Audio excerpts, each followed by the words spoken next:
Every day I get several messages from Muslims saying something like this: David, you talk about Muhammad in front of your books because you're too scared to say these things in front of Zakir Naik. To you Muslims who think that Christian debaters are scared of Zakir Naik, I'd just like to ask, what color is the sky in your world? Because here on Planet Reality, Zakir Naik is a joke.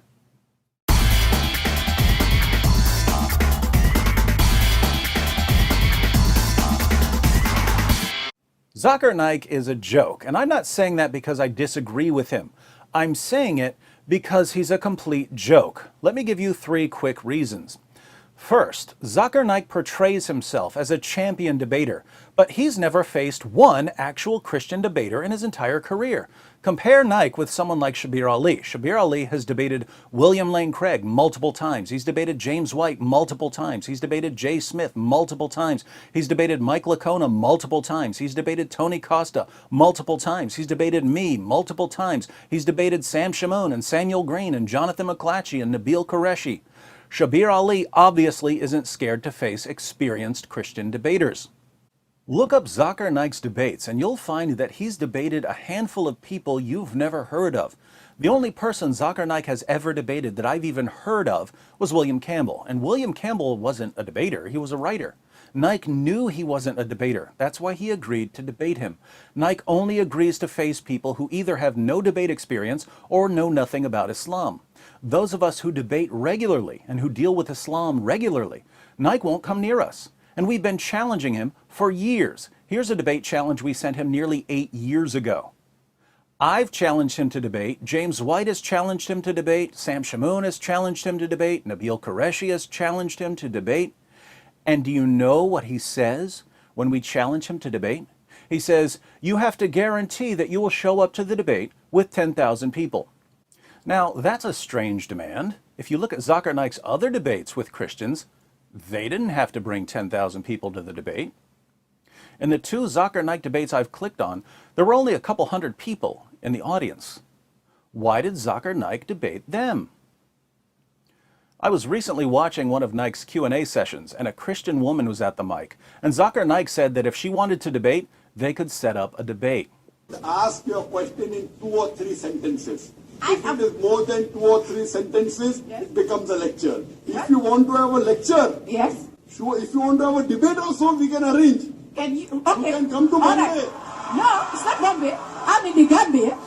Why was Zakir Naik trying to set up a debate with a random woman who stepped up to a mic at a Q&A session? By the way, right after he challenged her to debate, he changed his mind and said that he refuses to debate women. Then he said that he would be happy to debate a religious scholar. But once again, Naik didn't say anything about bringing 10,000 people to the debate.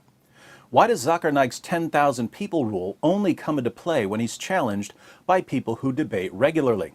If some local pastor no one's ever heard of agrees to face him, suddenly Naik is ready to debate, even if the pastor shows up with no one. This is the age of the internet. Millions of people can watch a debate online. Zakir Naik could have a debate with a Christian in a hotel room and people around the world could watch it. Why does he selectively apply his 10,000 people rule? Because he knows that in America, most Christians have no idea who he is, so they're not going to come out by the thousands to see him debate.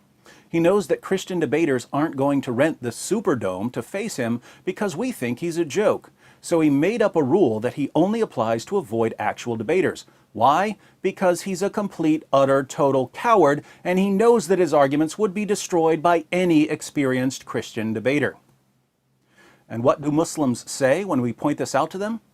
Oh, Zakir Naik refuses to face you debaters because you're beneath him. Wait, all of the actual debaters are beneath him, but the people he's debated, most of whom no one's ever heard of, they were important enough for him to face?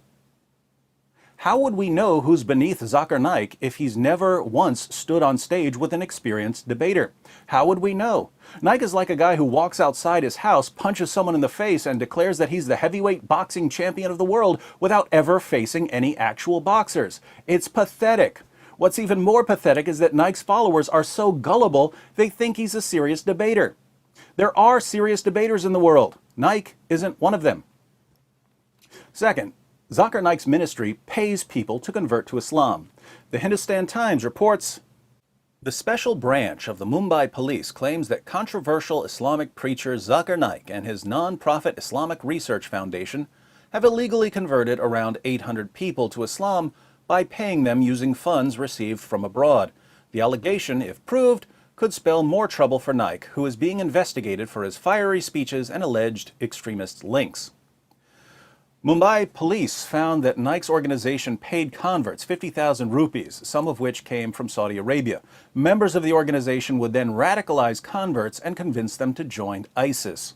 For you Muslims who are thinking to yourself, no, Zakir Naik would never do such a thing, you should probably study the Quran and the life of your prophet, because Muhammad himself paid people to convert to Islam. And one of the reasons you pay zakat is to pay people to convert to Islam. Surah 9, verse 60 of the Quran lists the various uses of zakat. One of the uses is to attract the hearts of those who have been inclined towards Islam. What does it mean to use zakat funds to attract people's hearts? Muhammad shows us exactly what it means. In Sahih Muslim, number 6022, Muslims win the Battle of Hunain.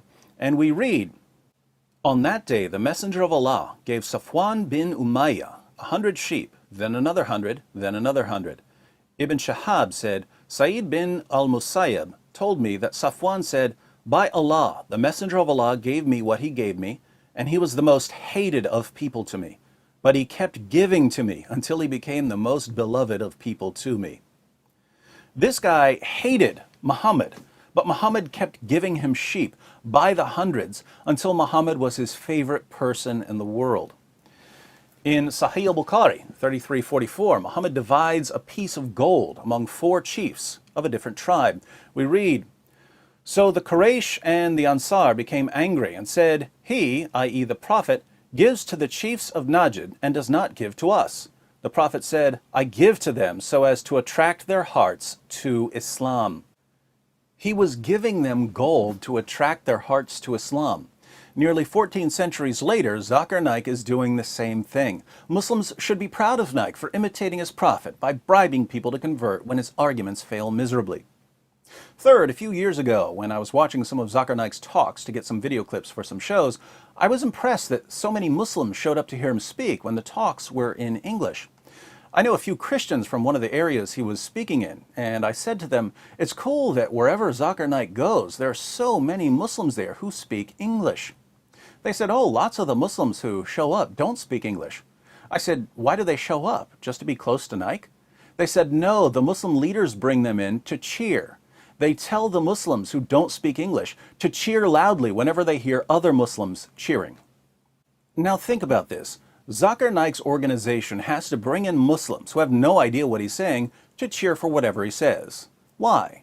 Because they understand that many Muslims, and even some non-Muslims, don't know enough about what he's saying to know if his arguments are good or bad. But if enough people are cheering for what he says, gullible audience members will assume that he must be right. So Naik's organization loads the audience with people who cheer for him no matter what he says, because the cheering has a psychological impact on gullible audience members. This is the Islamic version of a laugh track for a comedian who isn't funny. And let's face it, a laugh track would be much more appropriate for a Zakir Naik lecture than for a comedian. Putting all of this together, many Muslims regard Zakir Naik as their best debater and top apologist. Who is Zakir Naik? He's someone who pretends to be a champion debater even though he's a complete coward who instantly backs down from every single experienced Christian debater who challenges him. He's someone who pays people to convert to Islam just as his prophet paid people to convert to Islam. And he has to bring in cheerleaders to tell his fans when to cheer even though they have no clue what he's saying, all so he can trick ignorant, naive, easily manipulated audience members into thinking that he's presented a serious case for Islam. Zakir Naik is a joke. He's always been a joke. He'll always be a joke. If this is, as many Muslims claim, the best apologist Islam has to offer out of 1.6 billion Muslims in the world, what does this tell us about Islam? Of course, there's much more we could say about Zakir Naik. If you'd like to know more about why he backs down from debaters, click on this video by Nabil Qureshi, where Nabil examines just 5 minutes of a Zakir Naik lecture and finds 25 mistakes. You heard me correctly. Over a 5-minute period, Zakir Naik averages 1 mistake every 12 seconds. Fortunately for Naik, he's speaking to people who don't know any better and who don't bother to question or challenge him. But they keep cheering anyway, along with all the Muslims who don't even know what he's saying. Welcome to Islam, the only religion that would want someone like Zakir Naik as its champion.